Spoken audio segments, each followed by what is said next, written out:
কারণ আমি যদি ঘুমায় যাই আর রহমতের নবী আইসা ডাকিয়া যদি আমাকে না পায়, অন্য দিক থেকে দুশমনের আক্রমণ,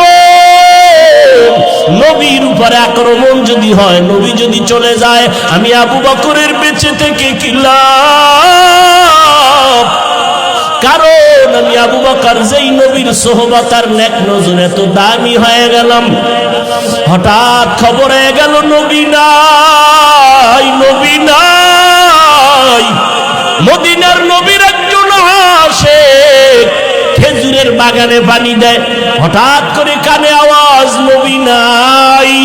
বালতি ফালাইয়া আসমানের দিকে তাকায় কয়, মালিক তুমি আমাকে অন্ধ বানাইয়া দাও, কারণ এই চক্ষু দুইটা রিজার্ভ করে রেখেছি শুধু নবীজিকে দেখবো আর কলিজাটা ঠান্ডা করব।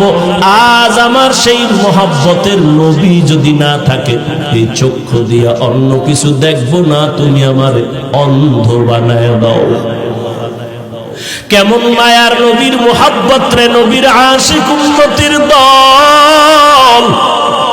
আজকে ১৫০০ বছর পরেও ওই নবীর আদর্শের কারণে কত সম্মান আল্লাহ দান করেছেন।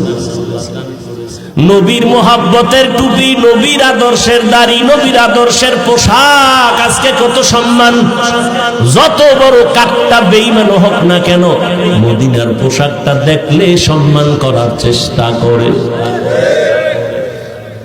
মদিনার নবীর আদর্শের এত দাম, ১৫০০ বছর পরেও কত বড় বড় বিধর্মীরা নবীর সুন্নতের এই আদর্শ দেখে মুসলমান হয়ে গেল। আবু বকর বলে, নবী আল্লাহর জাতের কসম আমি একটা সেকেন্ড ঘুমাই না, দরজার কিনারায় দাঁড়ায় দাঁড়ায় অপেক্ষা করি নবী এসে কখন আমারে ডাক দিবে, আমি সাথে সাথে যেন জবাব দিয়ে দরজা খুলতে পারি। মায়ার নবী চোখের পানি ছেড়ে কাঁদলেন। আবু বকর, এটা কেমন করে সম্ভব? নবীজির এই কথা আবু বকর বলে, নবী আমার মেয়ে আসমা এও রাতে ঘুমায় না, আমি সারা রাত অপেক্ষা করি, আমার কন্যাটাও নাস্তা বানায় অপেক্ষা করে, মদিনার পথে কে দিবে খানা, আমার মেয়ে খানা নিয়ে অপেক্ষায় থাকে। আমি আবু বকরও যাব, আমার মেয়েটা অপেক্ষা করে। শুধু তাই না, এই হিজরতের পথে নবী বাহন আমি রেখেছি খুঁটির গোড়ায় বেঁধে, এই বাহনটাও কোনো রাত্র ঘুমায় না। মদিনার নবী আসবেন, পথের দিকে তাকায় থাকে মক্কার দিকে, নবী আসবেন তারে পেটের মধ্যে নিয়ে মদিনায় যাবেন। এদিক দিয়ে দুশমনেরা ঘরের পেছন দিয়ে ভেতরে ঢুকলো, দেখে মুহাম্মদ নাই।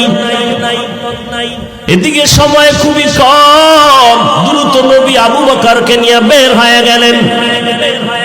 হাঁটতেছেন, পাথরওয়ালা পথ, সমতল না, উঁচকুচ পথ, পাথরওয়ালা রাস্তা, হাঁটতে বড় কষ্ট। হাঁটতেছেন, আবু বকর একবার ডানে যায়, নবীর একবার বামে যায়, একবার সামনে যায়, একবার পেছনে যায়। নবী বলেন, আবু বকর আপনি এমন কেন করেন?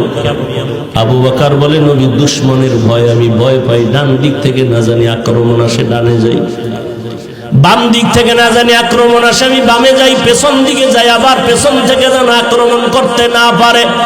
কারণ কোন দুশমন যদি আক্রমণের গুলি মারে, আমি আবু বকরের গায়ে লাগবে, আমার মায়ার নবীর শরীরে যেন না লাগে। কারণ আমার মায়ার নবীর শরীর এত বরকতের শরীর, যেই নবীর শরীর মোবারকে মশা পড়ে না, মাছিও পড়ে না, হারাম।